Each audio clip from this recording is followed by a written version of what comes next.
Orí Dáfídì orí kẹta. Olúwa, àwọn tí ń yọ mí lẹ́nu ti pọ̀ tó yìí. Ọ̀pọ̀lọpọ̀ ni àwọn tí ó dìde sí mi.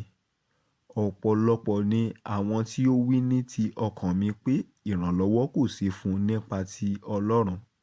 Ṣùgbọ́n ìwọ Olúwa ni asà fún mi, ògo mi àti olùgbé orí mi sókè. Èmi fi ohùn mi kígbe sí Olúwa, ó sì gbóhùn mi láti òkè mímọ́ rẹ̀ wá. Èmi dùbúlẹ̀ mo sì sùn mo sì jí, nítorí tí Olúwa tì mí lẹ́yìn. Èmi kì ó bẹ̀rù ọ̀pọ̀lọpọ̀ ènìyàn tí wọ́n rọ̀gbà yí mi ká. Dìde Olúwa, gbà mí Ọlọ́run mi, nítorí ìwọ ni ó lu gbogbo àwọn ọ̀tá mi ní egungun ẹ̀rẹ̀kẹ́. Ìwọ sì ká eyín àwọn ènìyàn búburú.